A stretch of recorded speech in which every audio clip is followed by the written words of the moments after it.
Weekend पर Friday को हमारे मार्केट्स के लिए ग्लोबल मार्केट से किस प्रकार के संकेत हैं? तो क्लियरली अच्छे संकेत तो बनते नहीं दिख रहे हैं। एसजीएक्स निफ्टी की बात करें, 113 अंकों की कमजोरी यहां पर दिख रही है। 17,150 के पास एसजीएक्स निफ्टी में कमजोरी के साथ कारोबार होता दिख रहा है। एशियन मार्केट्स की बात करें तो यहां पर भी सुस्ती और कमजोरी का पूरा माहौल बनता दिख रहा है। जापानीज मार्केट 1.5%, ऑलमोस्ट 390 अंकों की कमजोरी यहां पर दिखाई दे रही है और जो मूड माहौल है वो पूरा आप कह सकते हैं कमजोरी का ही बनता दिख रहा है। डाउ नैस्डैक फ्यूचर्स की बात करें, यहां पर बिल्कुल सपाट रेंज बाउंड ट्रेड होता हुआ दिख रहा है। डाउ फ्यूचर्स महज 4 अंक ऊपर है इस समय। नैस्डैक की बात करें तो ये हरे और लाल निशान के बीच में ऊपर नीचे होता हुआ दिख रहा है। तो क्लियरली बिल्कुल रेंज बाउंड ट्रेड है और फिलहाल 10 अंकों की कमजोरी नजर आ रही है। बीते सत्र में आप कह सकते हैं हमारे मार्केट्स में तो ऑफ कोर्स अच्छी खासी कमजोरी देखने को मिली ही और बहुत स्विंग्स वाला सेशन था, लेकिन अमेरिकी बाजारों ने कल सबसे ज्यादा आप कह सकते हैं हिट झेला है रूस और यूक्रेन के तनाव का। भारी भरकम गिरावट देखने को मिली है। तो क्या कुछ हुआ है कल ग्लोबल मार्केट्स में? न सिर्फ अमेरिका बल्कि यूरोपियन मार्केट्स में end of course commodity market में भी कम एक्शन नहीं है। पूरी डिटेल लेकर मेरे सहयोगी दीपांशु मेरे साथ जुड़ चुके हैं। Deepanshu, good morning. मैं सोच रही थी कि शायद आज थैंक गॉड इट्स फ्राइडे वाला मूड होगा, लेकिन कुछ भी संकेत ऐसे दिख नहीं रहे हैं। डाउ इस साल का सबसे खराब प्रदर्शन, नैस्डैक रिकॉर्ड स्तर से 15% गिर गया है। सोने के लिए अच्छी खबर रही ऑफ कोर्स, लेकिन क्या कुछ हुआ है जरा बताइए दर्शकों को। वही रशिया यूक्रेन की टेंशन है और जो हम देख रहे हैं पहले भारतीय बाजारों में एक्शन हो जाता है और फिर अमेरिकी बाजार में होता है। तो कल हमने भी देखा आखिरी आधे घंटे में भारतीय बाजार काफी तेजी से फिसल कर बंद हुए।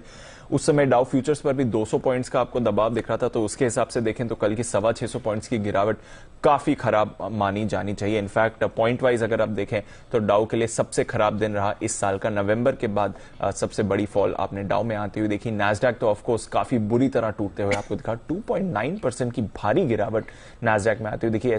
S&P 500 2% नीचे था, रसेल 2000 भी 2.5% नीचे था। तो कहीं पे भी उनके बाजारों में राहत नहीं थी। सभी सेक्टर्स में प्रेशर आ रहा था। ब्रॉड बेस्ड एक सेलिंग आप कह सकते हैं जो आपने अमेरिकी बाजारों में बनती हुई देखी। और दो ही फैक्टर्स हैं जो इस समय बाजार के सेंटिमेंट को इफेक्ट कर रहे हैं। एक तो जो रशिया यूक्रेन के बीच तनाव वापस बढ़ते हुए दिख रहा है, इससे बाजार काफी चिंतित हैं। अब दोनों पक्षों ने, रशिया ने और यूक्रेन ने, एक दूसरे पर क्राइमिया में गोलीबारी करने के आरोप लगाए हैं। किसे मानना है किसे नहीं मानना है ये हम नहीं जानते, बट दोनों एक दूसरे पर आरोप लगा रहे हैं कि कल जो ये शेलिंग हुई है डोनेट्स्क के आसपास, ये कह रहे हैं कि आपने कराया, दूसरा कह रहे हैं कि नहीं हमने नहीं, आपने कराया। अमेरिका ने यूएन में एक इमरजेंसी अपील फाइल करी है युद्ध रोकने के लिए। तो जो यूएस के सेक्रेटरी ऑफ स्टेट हैं एंथनी ब्लिंकन, उन्होंने यूएन में जाकर एक भाषण दिया है कि हमें सारे कदम उठाने चाहिए ताकि ये युद्ध रोका जा सके। और जैसे हम जानते हैं आरोप लग रहे हैं कि रशिया ने अपनी आर्मी वापस नहीं ली है। की पॉइंट्स पे रशियन आर्मी अभी भी है, ऐसा आरोप लगाया जा रहा है। तो ये एक बड़ी चिंता है। दूसरी बड़ी चिंता आ रही है फेड को लेकर। फेड के एक सदस्य हैं जेम्स बुलार्ड, जो काफी क्लोजली फॉलो किए जाते हैं मार्केट से। उन्होंने कल एक बयान दिया है कि अग्रेसिव रेट हाइक्स का समय है इस समय, क्योंकि इन्फ्लेशन आउट ऑफ कंट्रोल हो रहा है। बल्कि वो कह रहे हैं कि जुलाई तक दरें 1% तक बढ़ाने का लक्ष्य रहना चाहिए, यानी कि 1% से दरें बढ़नी चाहिए बाय जुलाई। तो जो इंडिकेट कर रहे हैं कि आने वाले महीनों में शायद फेड अग्रेसिवली रेट हाइक्स कर सकता है। यही नहीं, काफी सारे और ग्लोबल सेंट्रल बैंक्स पर भी प्रेशर है। ब्रोकरेजेस और बाकी बैंक्स भी अनुमान लगा रहे हैं कि शायद इस साल up to 6 rate hikes Fed कर सकता है। तो हमने शुरुआत में 3 रेट हाइक्स का अनुमान लगाया था, अब वो डबल हो गया है और ऐसा अनुमान लगाया जा रहा है कि 6 बार रेट्स बढ़ सकते हैं। तो उसका भी प्रेशर बाजार में आ रहा है। तो इन दोनों फैक्टर्स पर आप रखिए नजर, इसका एक्शन हो। हालांकि इस पर बॉन्ड यील्ड्स ने कल ज्यादा रिएक्ट नहीं किया। इनफैक्ट 2% से नीचे अमेरिकी बॉन्ड यील्ड कल आई है। यूरोप के बाजार की बात करें तो यहां पर भी आपने 1% तक की गिरावट देखी है। कच्चे तेल में सरप्राइजिंगली उतना ज्यादा एक्शन नहीं हुआ। $93-92 के बीच में ही थोड़ा रेंज में है इस समय ब्रेंट। हल्का सा दबाव आपको वहां पर बनते हुए दिख रहा है। और फाइनली गोल्ड, जैसा आप कह रही थी, बड़ा उछाल यहां पर आया है। $1900 का स्तर इंटरनेशनल मार्केट्स में 8 महीने के बाद सोना आया है। ऑफ कोर्स भारतीय बाजारों में तो 13 महीने की ऊंचाई पर यह ट्रेड होते हुए दिख रहा है। तो काफी एक्शन हो रहा है रशिया यूक्रेन की वजह से एंड ऑफ कोर्स फेड की रेट हाइक्स के बढ़ने के अनुमान से।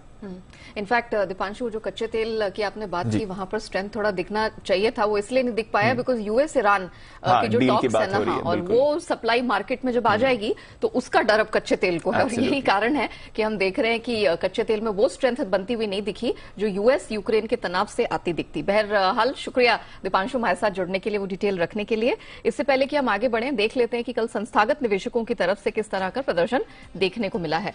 तो विदेशी संस्थागत निवेशकों सूचकों की बात करें, कैश मार्केट में 1242 करोड़ के आसपास की बिकवाली हमने देखी है।